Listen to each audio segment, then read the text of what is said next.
హైదరాబాద్లోని జలసౌధ ప్రాంగణంలో నిర్వహించిన కొలువుల పండుగ కార్యక్రమం నిర్వహించారు.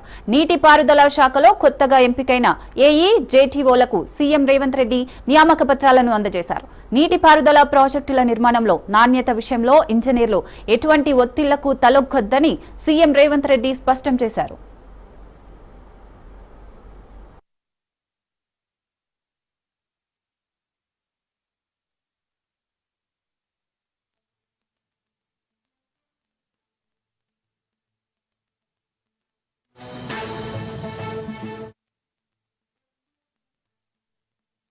ఆనాడు తెలంగాణ ఉద్యమ సందర్భంగా కొన్ని రాజకీయ పార్టీలు నీళ్లు, నిధులు, నియామకాల పేరు మీద ఆనాడు జరిగిన తెలంగాణ ఉద్యమాన్ని భావోద్వేగంగా మార్చి రాజకీయ ప్రయోజనాలు పొందడమే కాదు 2 సార్లు అధికారంలోకి వచ్చి ప్రభుత్వాన్ని నడిపించిన 10 సంవత్సరాలు. దాదాపుగా ఈ 10 సంవత్సరాలలో కేవలం సాగునీటి ప్రాజెక్టుల మీదనే 2 లక్షల కోట్ల రూపాయలు ఖర్చు పెట్టిన ఉమ్మడి రాష్ట్రంలో నిర్లక్ష్యానికి గురైన సాగునీటి ప్రాజెక్టులు ఒక్కటి కూడా పూర్తి కాలేదు అని అంటే దీనికి కారణం ఈ రోజు మీరు ఈ శాఖలో చేరబోతున్న ఇంజనీర్లు ఆలోచన చేయాలి.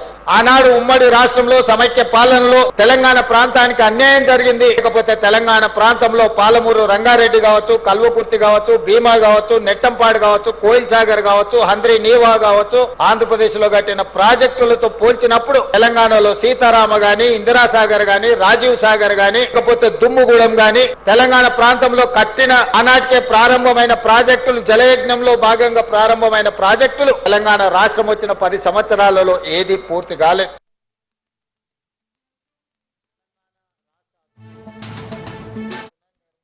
భాగస్వాములు కాబోతున్న మీ అందరికీ మనస్ఫూర్తిగా అభినందనలు తెలియజేస్తున్నా. మీరు చేరబోతున్న ఉద్యోగం ప్రభుత్వ ఉద్యోగం కాదు, ఇది ప్రజల యొక్క భావోద్వేగం. నీళ్లు నాగరికతను నేర్పుతాయి. నీళ్లు తెలంగాణ ఉద్యమాన్ని మనకు నేర్పినాయి. ఏ నీళ్ల కోసం అయితే పోరాటం మొదలైందో ఆ నీళ్లే ఈ రోజు మనకు తెలంగాణ రాష్ట్రాన్ని సాధించి పెట్టింది. ఈ భావోద్వేగానికి మీరే ప్రతీకలు, మీరే ప్రతినిధులు అని చెప్పి తెలంగాణ రాష్ట్ర ముఖ్యమంత్రిగా నేను బలంగా విశ్వసిస్తున్నాను. ఈ రోజు తెలంగాణ రైతాంగం గురించి నేను ప్రత్యేకంగా చెప్పాల్సిన పని లేదు.